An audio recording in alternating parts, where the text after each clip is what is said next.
Hi, AJ, welcome. Oh.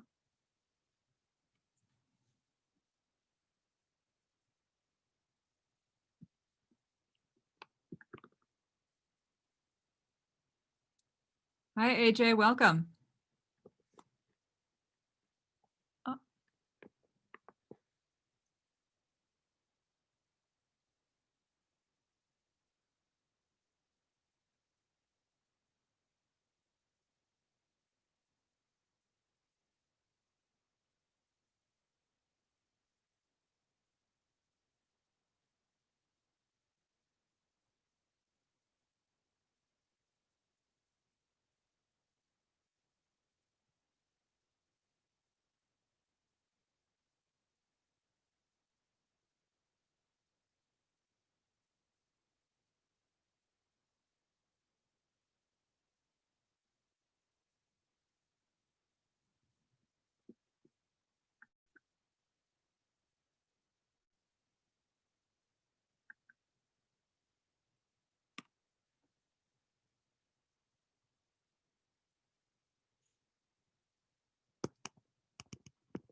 Hmm.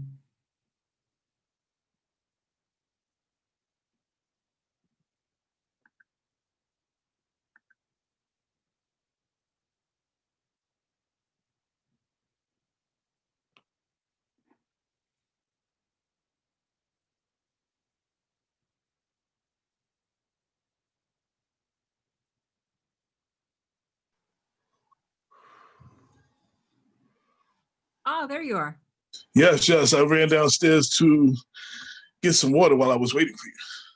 Oh, great. Yeah, it seemed like it was taking a long time to connect you, so I'm glad we've got you.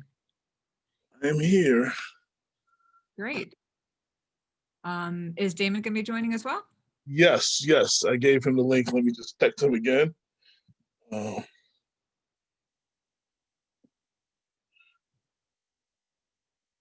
And I shared it with some of our followers. Hopefully, some of them will tune in. Great.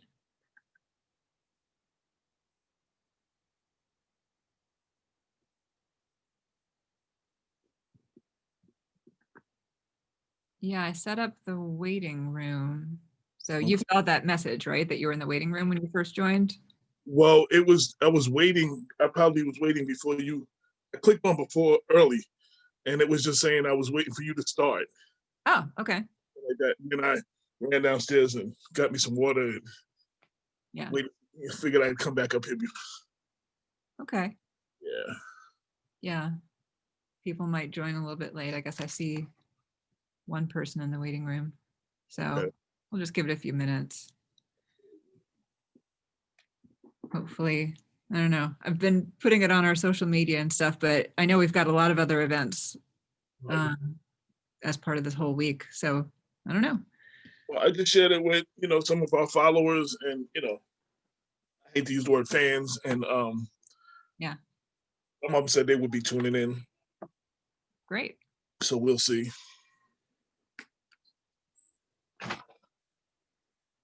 I shared it with others. I doubt that they're going to tune in. That I had text to some of our elected officials, Senator Big, Congressman-elect Jamal Bowman, people like that. I just sent it to them. People that support us. So Yeah. if they tune in or not, I don't know, but I sent it to all of them. Okay. Some criminal justice reform people that we know. I sent it to them. Uh-huh. Yeah. Okay. what I've been doing the last hour or so, just sending it to everybody. Okay. Yeah, and this is going to be recorded too, and I'm not sure like where it's going to be eventually, but it'll live somewhere eventually, I think. Well, I was going to ask you about that. If you give us a copy of the recording, we'll put it on the website. Okay. blackwestchester.com. Yeah, let me check to see like if there are any like rules that I need to follow with that. Right. I mean, yeah. And of course, we'll, permission to whoever and use under the permission or by who. Looks like David signed in. Yeah, Damon's in, and I've got one person waiting in the waiting room. Okay. After Damon joins, maybe I'll just start letting people in. Hello. How you doing? Good. How are you? All right. Thanks so much for coming. Oh, thanks for having us. Absolutely. Yeah, we were just talking about waiting to see how many folks are gonna show. Okay. Got one person in the waiting room, but I mean, we can always get things started and maybe people will join late. And Not a problem. I was telling AJ too, this is gonna be recorded, and I'll check with Pace to see if they would be okay with having it be on blackwestchester.com as Okay. well. Okay, great. I'm not sure what their plans are for the recordings afterwards, but yeah.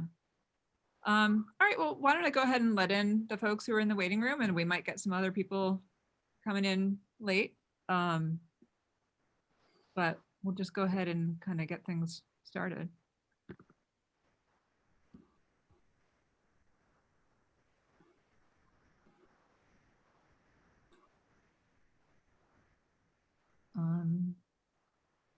All right, so we're going to go ahead and get things started.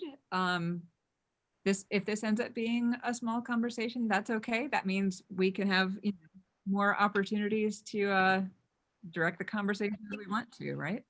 Yes.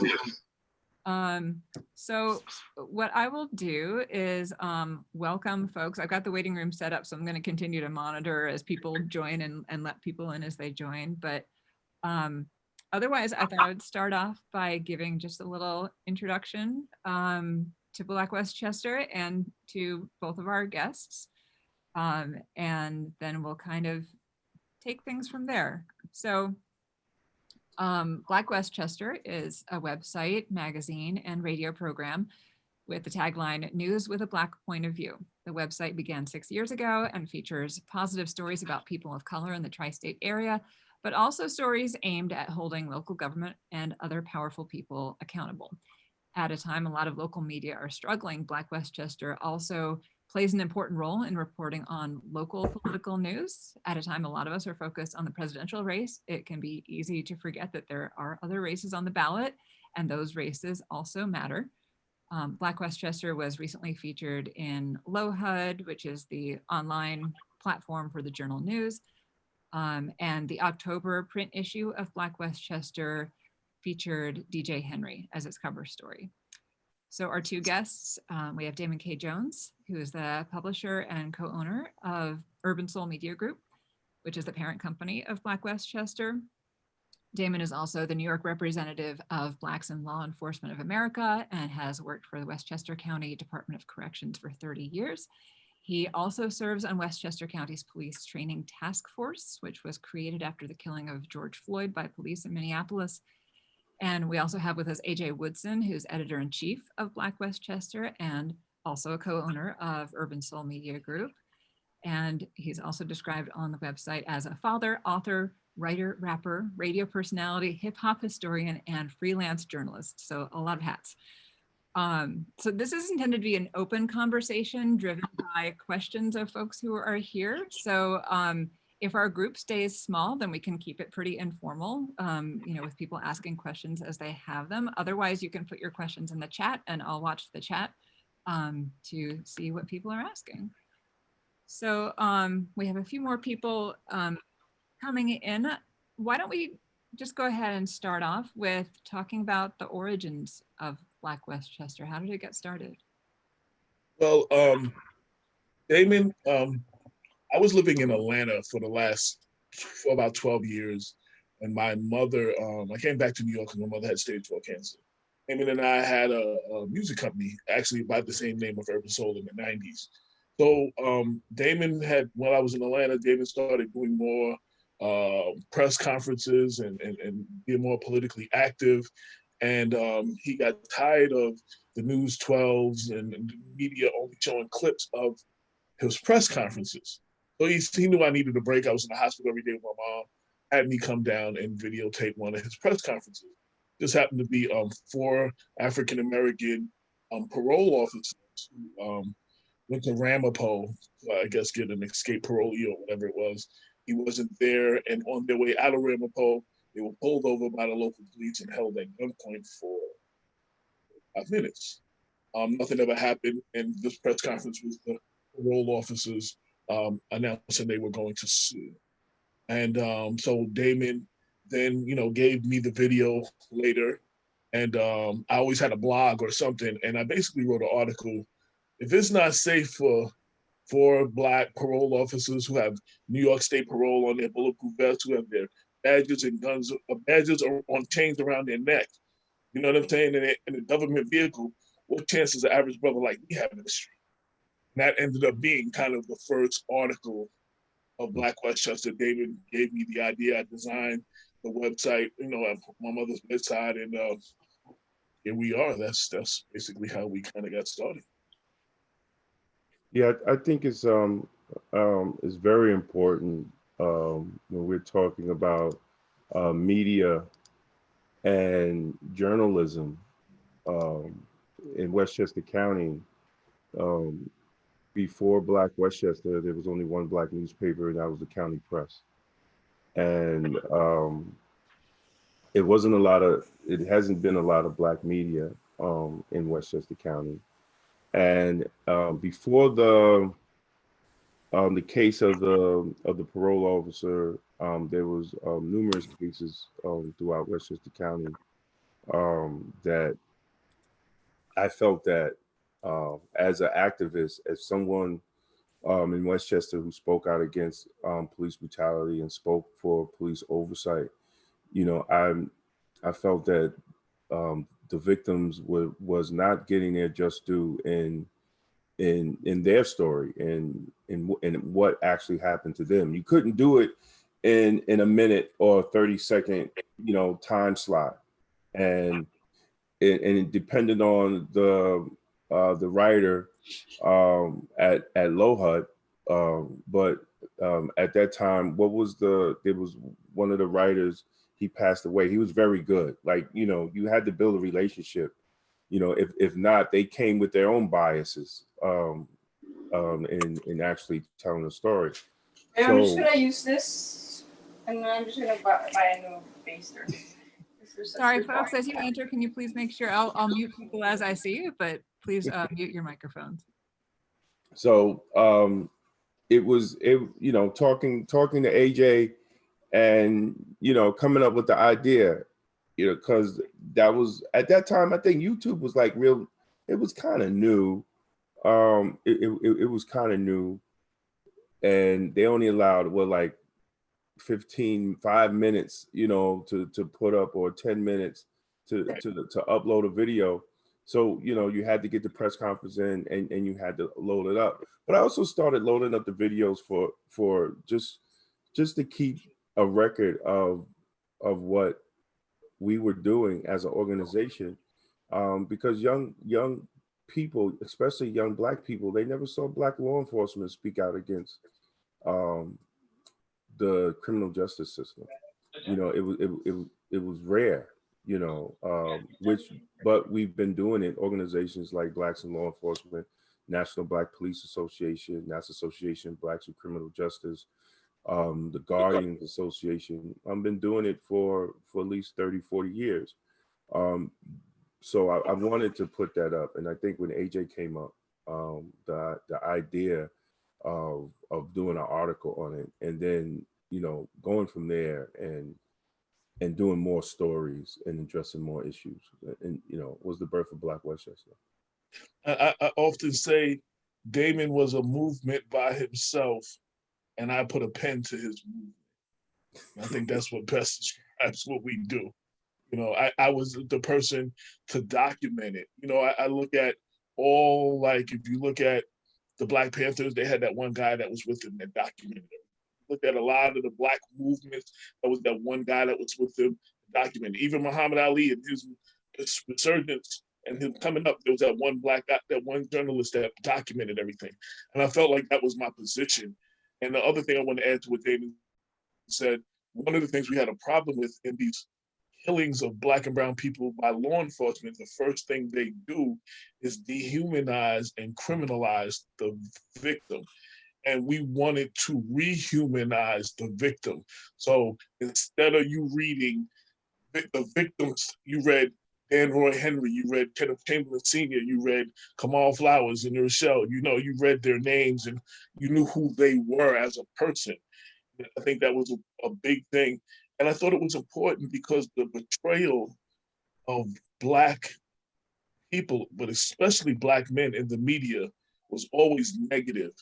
And we wanted to change that narrative, to have our own narrative, to tell the true story. That's why we call it the news with a Black point of view. So that was one of the things that we did. Can you talk a little bit about how you decide what you're going to cover?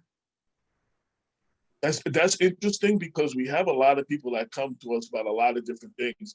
Some things are more important than others. Some things just fit at a time where we're not really doing anything. We have a lot of time to dedicate to. It's just I don't know if there's a real recipe. We just try to cover what we can as it comes in. You know, of course, every time, and it's funny because I work every day, all day, 24 hours a day. I say I sleep every other Thursday.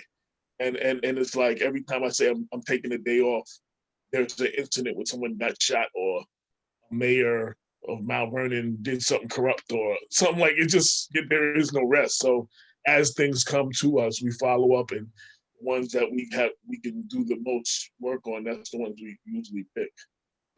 And I also think, like, we try to look at articles that we can help people. Right. You know, sometimes people have issues that just a little light shine on it will help them out and solve the problem that they have. You know, I think Black Westchester has helped a lot of people with a lot of issues being solved because we brought their issue out to the public. Also, when it deals with governmental corruption or abuse, we try to make sure that everything is vetted, right? So, Yes. so the information that we have is sound and concrete when we put it out there, because you know, in the age of blogs and you could just make up a Facebook page and say that you are a journalist, you know, but some of the things that are put up, you know, it has no factual basis to it. So, you know, we want to make sure that a lot of the stuff, and we make sure that everything that we put up there, especially when we're talking about government functions, and that we are that those stories are vetted, and we have the proper information to back up what we say. Right. Absolutely. And like you mentioned in in the intro, the cover of this issue is dedicated to the 10-year anniversary of the killing of Danroy DJ Henry. We keep those names alive so that the municipalities where these happen don't just sweep them under the rug, and we continue to follow their fight for justice. You know what I'm saying? And we keep that when no one else is still talking about it, we keep that and keep educating a new audience, you know, a new group of people of what happened. Because one of the biggest things we were pushing, a lot of people, when Eric Garner died, there was a lot of people in Westchester around Eric Garner, and Mike Brown. When George Floyd died, there was a lot of George Floyd. We had so many George Floyds in Westchester County that many people didn't even know. So it was important for us to make sure that we had those names, Danroy Henry, we had those names, Kenneth Chamberlain Sr., we had those names, Daryl Tanner and Yonkers. had those names. There's some that people never even heard of, you know, and we keep those names alive. And you know, that's you know, that's what we try to do. So I think that's one of the hardest part of the magazine, and in this day and age of what they call police accountability, right? Is to not fall victim to the narrative that's given, and keep it local, right? Keep reminding people that these issues are not far off in another land. That as AJ said, we have our George Floyd's, and we have our Mike Browns, and we have those issues here in Westchester. Westchester, is one of the richest, counties in the nation, but it's one of the most segregated counties in the nation too, right? And we can't forget that, racism, bigotry, exists. Segregation, legal segregation exists in Westchester County, and Black people are being shot by police in Westchester County. So we don't want people to forget that. We don't want people to get focused. Like everybody was wearing a hoodie,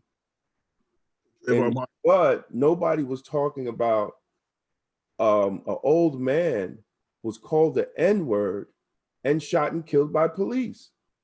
But they wanted to wear a hoodie for someone that they never met. There's nothing wrong with that. I understand. But right here in White Plains, Kenneth Chamberlain Sr. was shot and killed and called the N-word by police. And the only thing he did was set off his life alert, right? So we wanted to remind the leaders, and the politicians that, address the issues in your backyard. We have those issues in our backyard. Let's not act like Westchester is some la la land of follies and greatness when there's a lot of issues here that we need to address. Yeah, like they used to, you hear everybody talk about Sandra Bland.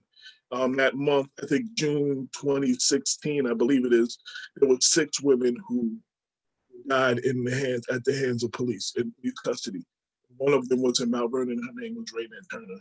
And you don't very rarely hear, she was the last of the 6. Died she had like 8 kids. She sold like $35 worth of crab legs, and she ended up dying in jail over the weekend. She was in bad health, but it's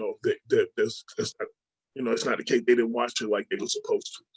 So, but we try to keep those names alive, and also everything we do is not on that level too.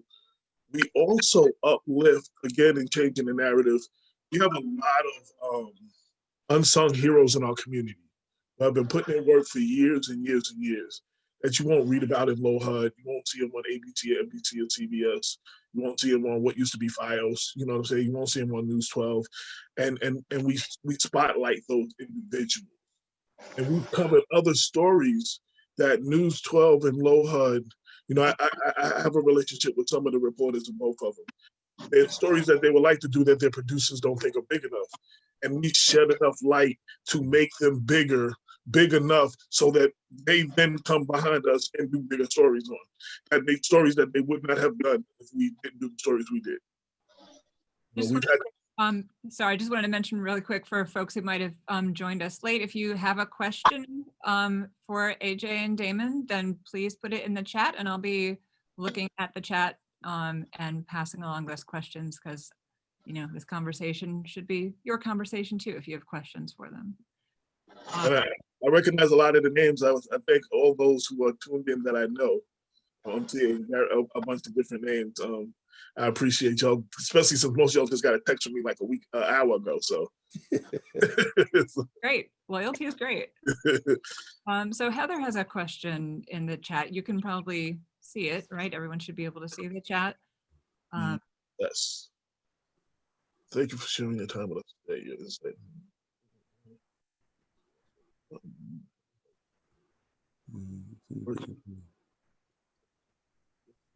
What next steps should they take? Would you like to take that, Damien? Would you like to take that?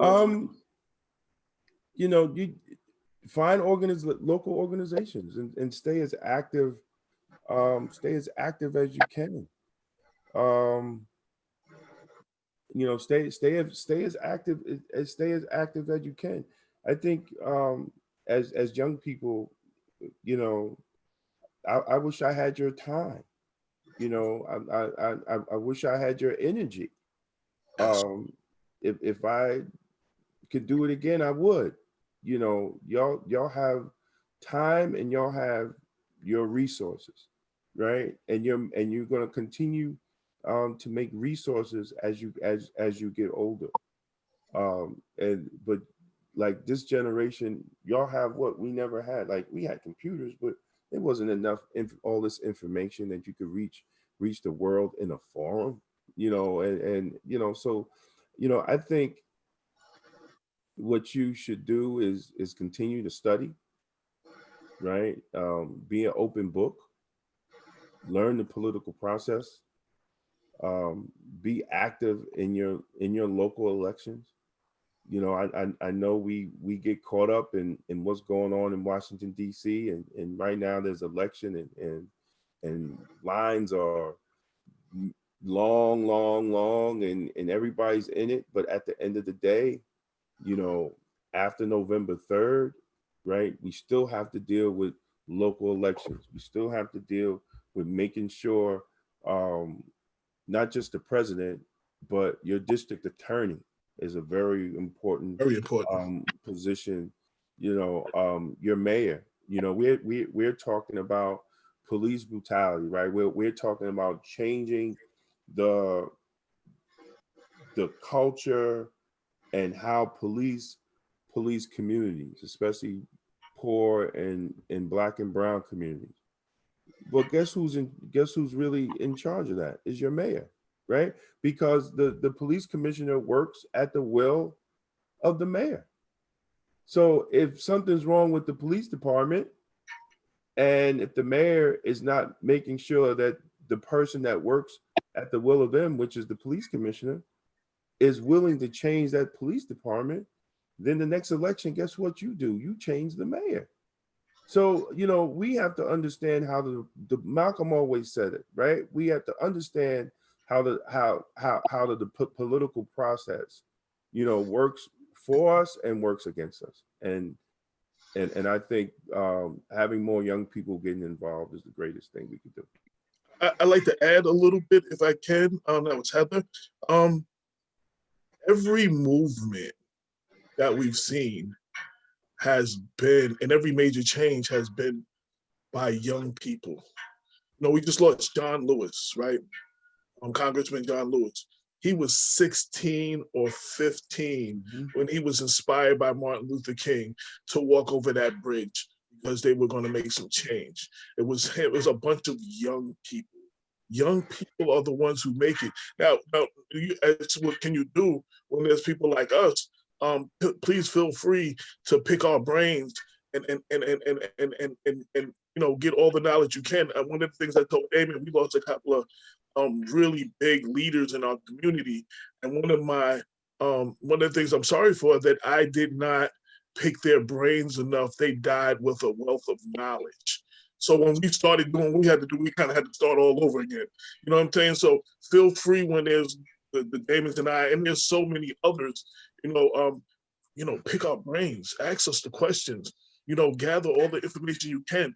Do your own research, though. That's my biggest thing, no matter what anybody tells you, including me. Do your own research. Find out the facts for yourself. You know, even if somebody might write something on Facebook or something, find out if that's true before you share it. You understand what I'm saying? And with your social media savvy, I mean, y'all can just, in Mount Vernon, when Eric Garner died, there were 8 young adults, most of them in high school, a couple of them one of first year, second year of college. They decided, they took the city on a phone by themselves. They took a march. It was just the 8 of them. And they marched straight through the city. They marched from one side to the other side. And they went back and they marched to the police department. And they had a whole rally. And they made so much noise. And the police had to stop traffic for them and everything. Like, it was one of the greatest things I saw, because they didn't wait for there to be a crowd with them. They were frustrated. And they just, the 8 of them, just like literally did it. And they made such a big impact. You know what I'm saying? And if you build it, others will come. Others will follow along. Sometimes you got to take that first step. You got to be that leader, take that first step, and others will follow you. Others will come and see how they can join your movement. You know, so I don't know if that helps you in any way. Melanie said, I noticed that you have a book on Black mental health. That's Damon behind you, which is great, as we don't talk enough about stress and trauma. How can media programs start conversations about mental health? Great. That's great. Great question. Yes, I am. I just talked about on another show about healthy lifestyle and living. You see my t-shirt, it says God is in your vegetables, right?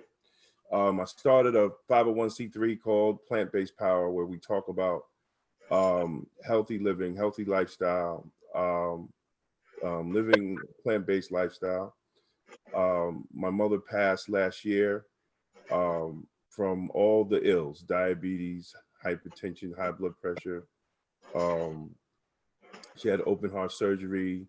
The diabetes, they had to amputate her leg, and she ultimately that was just too much for her, and she ultimately passed.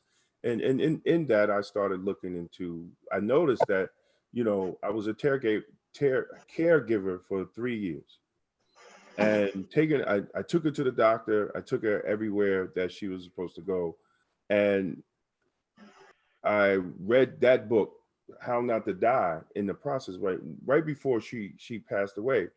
And I noticed that, you know, even all the time she was going to the doctor, they never told her one time to change her diet, right? They never told her to eat more vegetables. They just gave her more medication.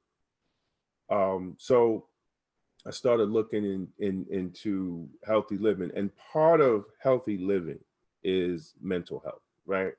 Stress can actually bring on disease because your body is too busy fighting the stress. It's not producing enough antibodies and all the good stuff in your body to fight off sickness and disease. So, you know, I think mental health is something that we need to talk about in the Black community more. I still think we are suffering from 400 years of slavery, Jim Crow, Black codes, slave codes, police brutality, discrimination. We are still suffering from those issues of being Black in America. So yes, as Black Westchester, we want to talk about it more, but we also need other organizations to talk about the issues of mental health in the Black community more. Also, I think is definitely needed. Anybody can go to plantbasedpower.org. For some reason, it got blocked off Facebook. I don't know why. Maybe because we're just talking about living. I have no clue. But yes, I do think Black mental health is, we definitely, because it also affects our relationships. Like, people really do, like, we don't understand, you know, how a broken people we are. We really don't, right? We think because we got some Mercedes Benzes and we could be on Instagram and we could pop bottles and have nice homes and buy all the best stuff, that we're still not a broken people. But you look in our communities, you know, if you look at the social issues in our communities, you know, there's a problem there, right? And it's not just white supremacy. It's a problem with ourselves, and we have to come to some type of conclusion in mental health and recognizing that we really need to talk about mental health, because a lot of our crime and problem issues are social issues. They're not, we're not just born criminals as people would think. Just want to add those. It's off on another subject though. When we talk about mental health, when we talk about criminal justice reform, we need to be talking about the mental health of the officers. They don't test their mental health. They see some of the worst stuff all the time, and that has to play on them. Plus, whatever they're going through at home, you know what I'm saying? They don't go through this mental health check. They don't check their mental health. And I think when we talk about criminal justice reform, and we know out there, you know, doing your thing, marching and all that, that might be one of the things y'all might want to start bringing up and demanding in your demands. That's so interesting. I mean, the role of mental health and the connections between mental health and criminal justice. I was wondering if you could talk more about what you're seeing right now in Westchester County. Damon, you mentioned the district attorney. There's a district attorney's race on the ballot. Yes. Well, I mean, you know, Mimi Roca, I believe she'll pull it through as the Democratic nominee. I hope moving forward. I mean, she has said a lot of great things. I also think that there are a lot of local politicians that are putting a lot of weight on her coming in, like she's going to wave this magic wand, and police brutality and the culture of policing is going to change, you know, automatic. And this is some of my private conversations with some elected officials, but that's not going to be the case.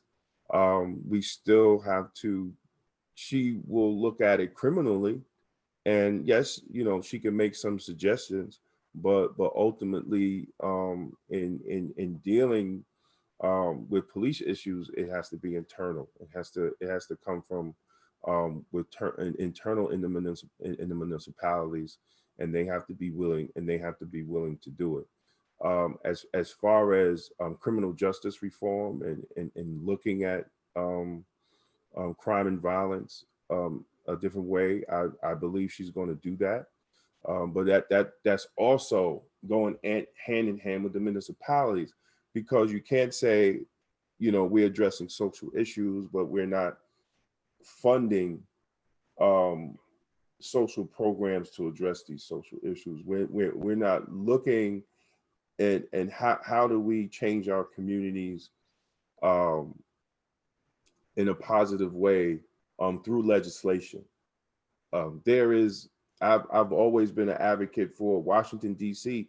and was always doing a great job. They had it's called the Department of Returning Citizens, and it was a one-stop shop, right? Where you go in, you find housing, you find a social worker, you find a psychiatrist, all these things that you will need in a one-stop shop. Here in Westchester, they would say, oh, well, we have, you know, social services. Well, DC has social services too, but they saw the need to create something that specifically addresses returning citizens. Because if you know, if someone gets out of jail, if they can't get their life on track within 6 to 8 months, they're going back. They're going back to what they were doing that put themselves in jail, right? Because they have to eat. They might have dependents that have to eat, you know, and now with the COVID, you know, it's unfortunately, you know, there's more programs in jail than is in the communities that need it. So, you know, it doesn't make any sense that we have programs in jail, but we don't have the proper programs in our community that need it. So, you know, we have to not only, you know, have a district attorney that looks at restorative justice. We also have to have our local elected officials that look at it the same way. And I wanted to add also the role of Black media that we played. So the current district attorney, Anthony Scarpino, a lot of photo ops, you know, said all the right stuff. Everybody thought he was doing a great job, but we had to expose all of the police criminality that he did not prosecute, all the governmental corruption, that he didn't do anything. He had failed many of the municipalities throughout Westchester, especially the one that he claimed to love, Mount Vernon, that he came from. And we had to expose that. And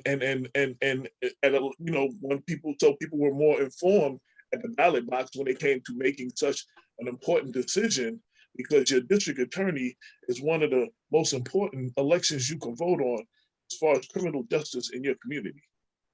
You know, we think about a lot of other things, that's one of the most important elections you can vote on, and how your community and the county will be, criminal justice, as far as criminal justice is concerned. So that's a role we played. We put all the facts out there that were not out there, and we let the people make up their own mind. And she won every district in every city won during the election. So I guess people decided that they wanted to change. Another question, talked about having to backtrack when we lose leaders. I've heard the saying that change is a marathon, not a sprint. What do you think of the idea that it is more of a relay with many individuals doing their part to get us to where we want to go? I agree. I agree with both of those analogies. It is marathon, not a sprint, meaning it's not going to happen overnight. I think that's what that expression means. But the relay thing that you bring up, I think, is very important, because y'all have to be willing to take the baton from us and continue running. That's when I was saying, picking the brains of the older folks in your community that are doing it, and like not making the mistake we made, not letting them die with all that knowledge. You know what I'm saying? And picking their brains, because y'all are the ones that are the future of what this is. Whatever this looks like, criminal justice reform, y'all are the future of this. And I also want to add, when you get in a position of power, you have to be willing to share also. Right. I think one of the problems that we find is that a lot of the old guard don't want to share. They don't even want to share knowledge, right? So it's ended up having to fight for positions, right? Or just fight to be a part of a struggle. So I think we have to be able to pass on. I'm not just also saying like for the younger people to look. It should be a two-way street. Absolutely. And I've found out in my short lifespan here is that it's an unfortunate struggle with some of the leaders, and it shouldn't be that way, right? So I think we have to work on that, and hopefully the younger people that come up are willing to reach back, because there are some in our community that don't reach back, and then we wonder why are we having the same discussion now that they were having 50 years ago. That was one of my problems with a few of the leaders that we kind of helped get out of office. They felt like they were running for office because no one was qualified to take their place. You create other leaders. You understand what I'm saying? They wanted to hold on. And we see it in our Congress. We have people in there pushing wheelchairs and walkers and oxygen tanks. They're not leaving off. They're not making room for. So a lot of the millennials, a lot of y'all, our generation was told, wait your turn, wait your turn, wait your turn. A lot of y'all, with the people are seeing now, a lot of y'all are not waiting your turn. Y'all are kicking down the door. You understand what I'm saying? Like, and rightfully so, but there has to be, again, like he said, there has to be a two-way street. The leaders, the elders have to be willing to impart that knowledge, and then the young people have to be willing to listen. Mm-hmm. I'm wondering if you can talk a little bit about DJ Henry, since obviously that case is big for us at PACE. AJ, were you in Atlanta when I was physically in Atlanta when it happened. Damon was here and active and involved, and I came in 2014, and I followed his lead and have been in and I think his mother is with us right now. I think she's one of the people I invited. I think I see her name. But go ahead, David. Talk about Yeah, can you talk about kind of what it was like in Westchester County then, and also whether you think anything has changed in the last 10 years? No, nothing has changed, right? Nothing. I could say that without a doubt. Nothing has changed when we're dealing with policy, when we're dealing with the political process, right? We are still fighting that fight that Angela was fighting, that she's still fighting here in Westchester. I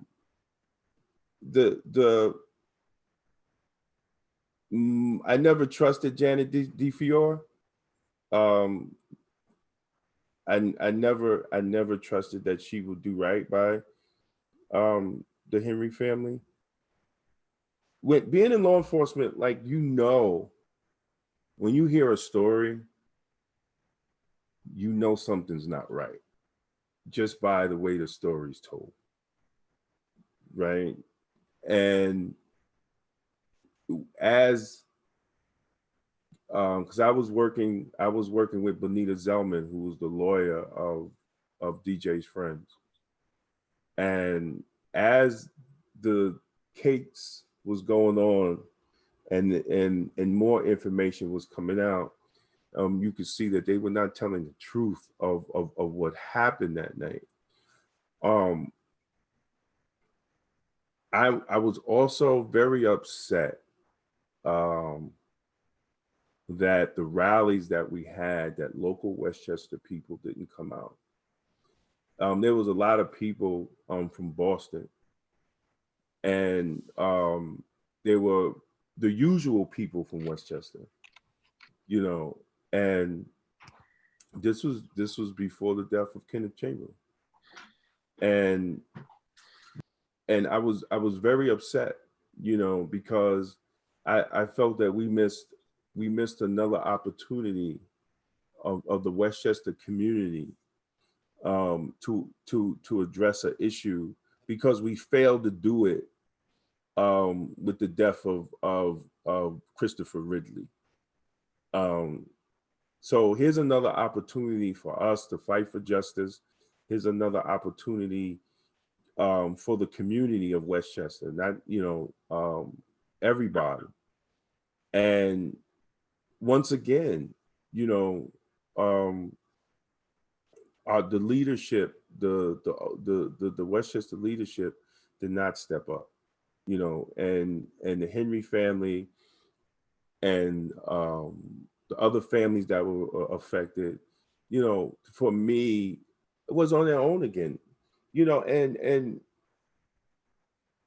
when does it stop? When does the cycle change? And when do we stop having to get the truth at a federal level, when we depose officers, and then we find out that they didn't tell the truth in the initial report, right?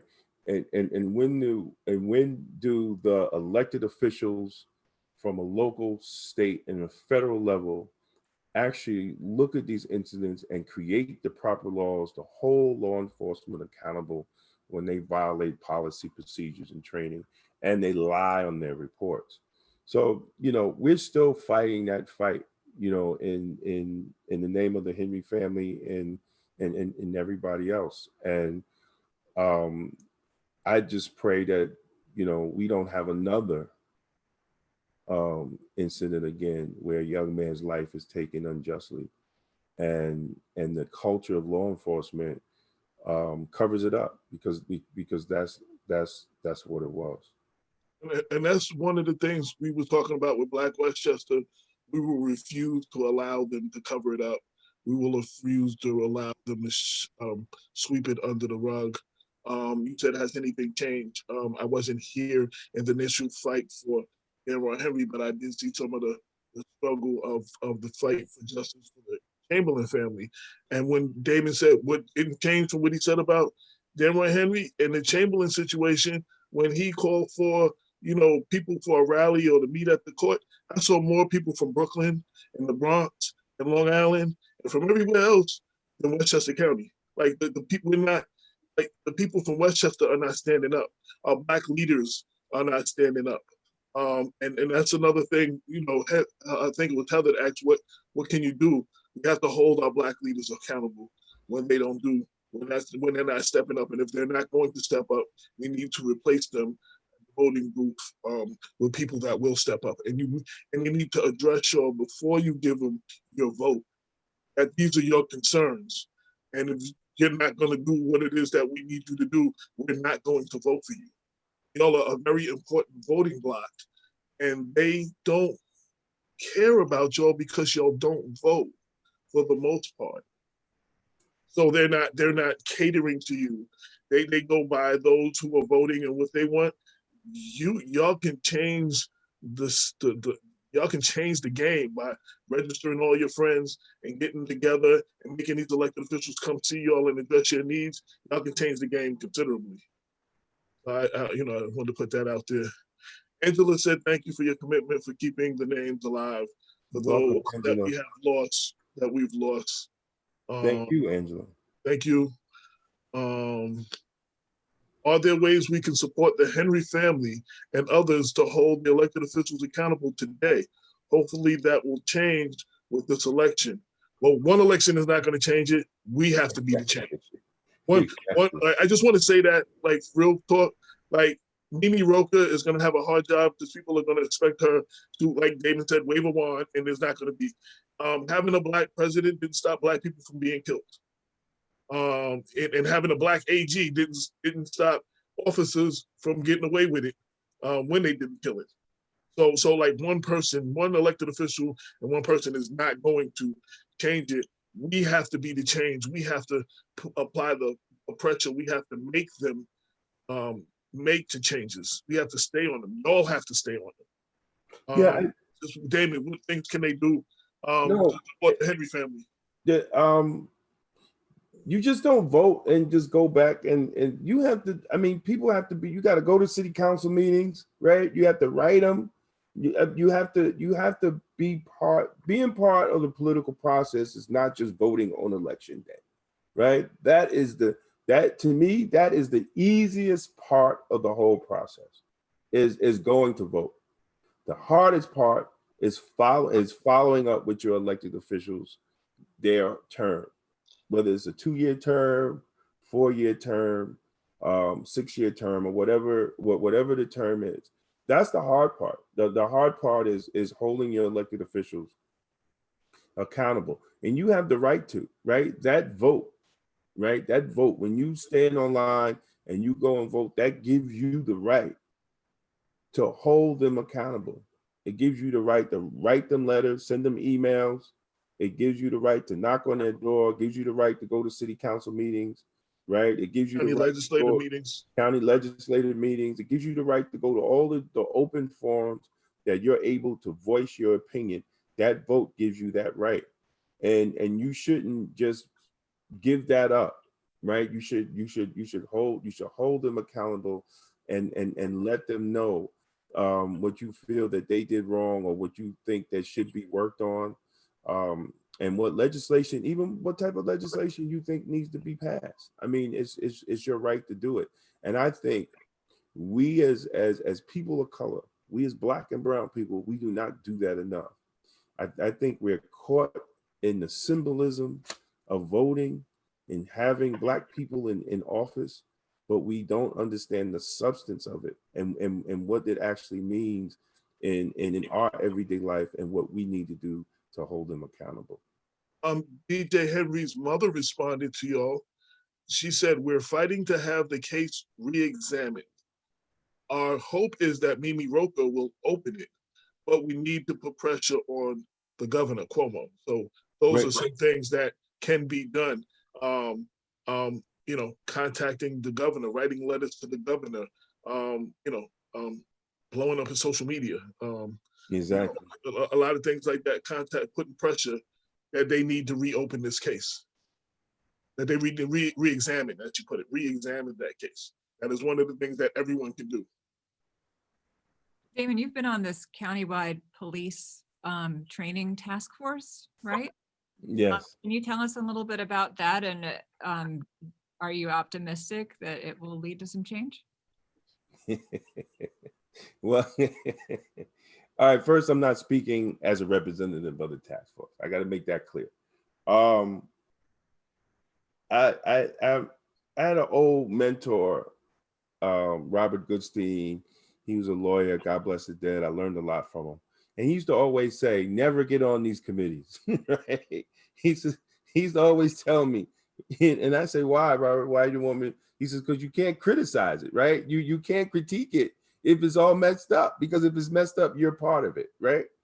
But I felt, and my brother from another mother, Kenny Chamberlain Jr. is here too, and we talked about this. I felt that this time it was important to be part of it because of the fact that I knew how the law enforcement representatives will try to stack the deck.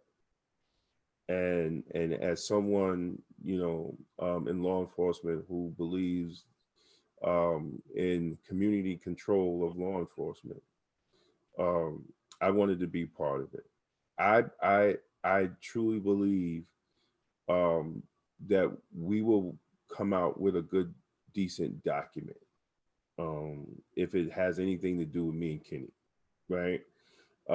It's going to be a document that probably be different than a lot of the 43 municipalities. What I don't understand, which is kind of, see, here's where the politics, where I feel personally, not representing the panel, right? My personal feelings. Here's where the politics play in. You have 43 municipalities, and I'm just talking Westchester County, right? You have 43 municipalities plus the county that's 44. Each of them have to do a report. Not every community is policed the same way. So you're going to have 44 different reports that's going to be sent to the governor, along with, just from Westchester. And that's just from Westchester, along with all the other reports. We're back at the same position that we were in the beginning. The reality of it, because everybody's saying their police department, everybody's going to have different recommendations. Not all the recommendations in all the police departments will be the same. So there's not one, there won't be a unified report, throughout New York State. So I believe the governor has played politics.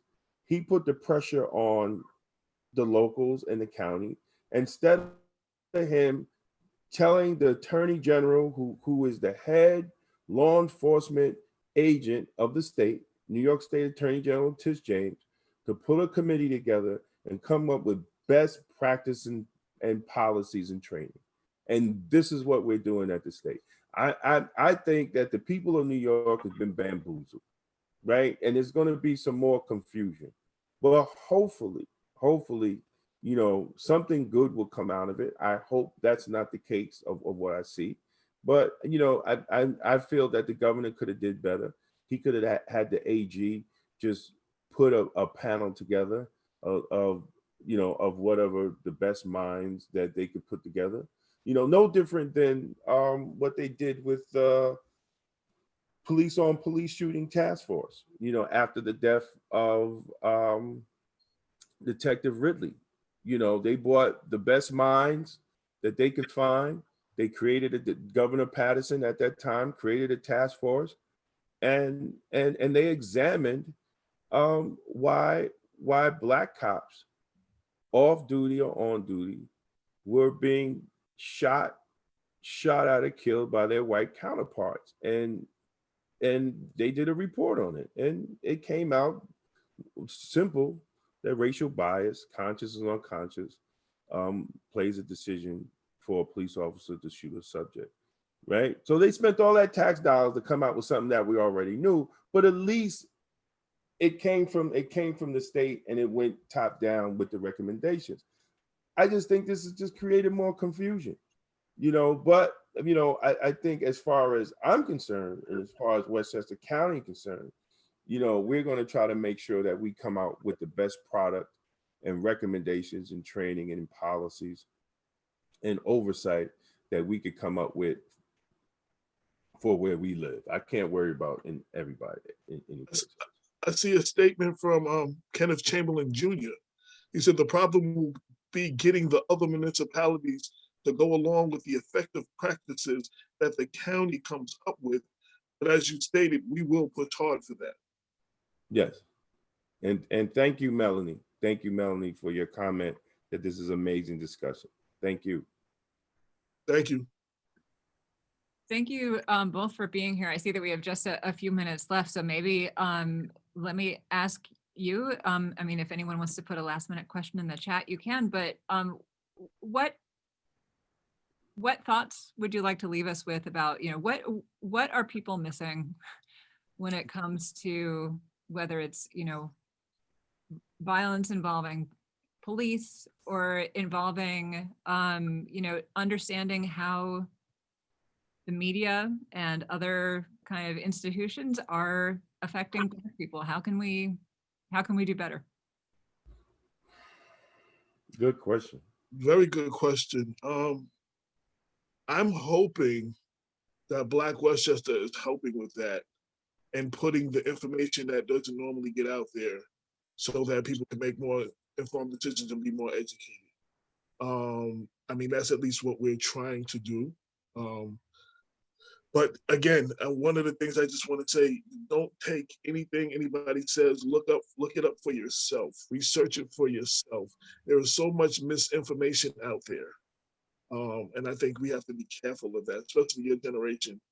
Y'all have a wealth of information and a wealth of misinformation out there.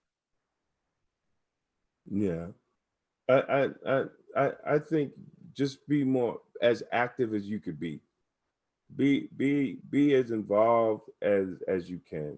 All politics is local. Start off with your mayor, start off with your city council, start off with your county legislator, your state assembly, your state senate. Young men, know your elected officials more than you know the stats of LeBron James, right? I know there's grown men, right, can bring out Kobe Bryant stats in 2003, but don't know who their county legislator is. So I think we have to prioritize certain things, and we just have to play our role in the political process. I think that's the best thing that the advice I could give anybody.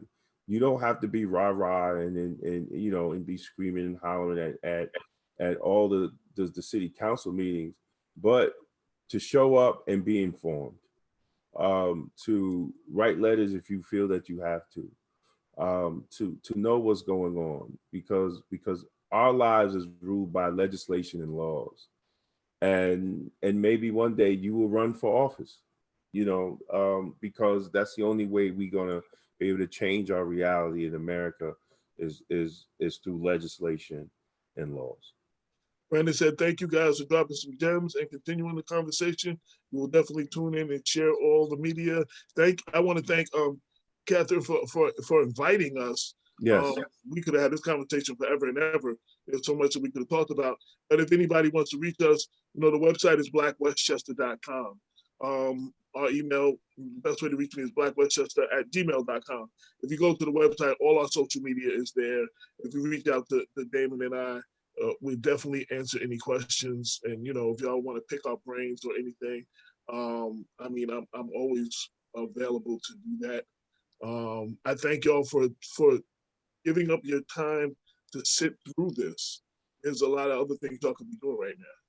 You know what I'm saying? The fact that y'all sat through this means a lot. You know what I mean? And I hope that we made some kind of impression, and you know, we left y'all with something that can help y'all in your walk for justice. Thank you so much for being here, and to everyone for coming and asking such great questions. I did put some links there in the chat to Black Westchester's website, as well as the print issue, which does feature a story on DJ Henry, and then the People Before Politics radio show, which you have, what, 200 some episodes. I mean, there's 282, I think we just 282, 82, yeah. There's a ton. So, I mean, if you go to Black Westchester, you can get to all that, but just to kind of let everyone know how much you have done in 6 years is pretty amazing. Can I just add one thing? Anybody who watches this now and who will watch this later, if you feel like you want to express something and you want to get a point of view across, you know, I'm 50-ish now, so I'm no longer officially the youth anymore. I can write about the youth, so it's always great to get the voice of the youth to speak out, you know, on how you see these situations. And if y'all ever want to do that, and y'all ever want to write an article or editorial, just hit me. We will definitely run it in the newspaper and on the website. And again, we're available for any questions you want to ask. And I'll have a good day, man. And I look forward to seeing what watching y'all in your journey. Absolutely. I think I just want to also add, if you go to the Black Westchester YouTube page, there's a 3-part series on policing the Black community. Yes. Where we interviewed 3 generations of Black law enforcement. All-star. Yeah. And I think, and I know number one, everybody's going to enjoy, because we're talking about, we're having conversations with retired law enforcement officers that came up in the 60s and 70s and what they went through. And you'll see by the time you get to 3, we're still fighting the same fight, right? We're still fighting the same fight, but I think it's a wealth of knowledge to understand the struggles in changing, and we're still trying to do it now. But I think for to hear, you know, from Black officers that have been retired for over 30 years, and what they have went through and what they see today is very unique. Well, thank you again. And folks, make sure to look at the other events on the Social Justice Week calendar. We're continuing all week, and there are going to be some really interesting conversations with other folks. So thank you again to AJ and Damon for joining us. Thank you. Let's let the conversations continue, right? Right. Yes. And feel free to invite us back again. We'd love to do this. We have no problem. That would be great. I would love that. I will keep in touch. Absolutely. Good night, everybody. Good night, everybody. Good night. Thank you.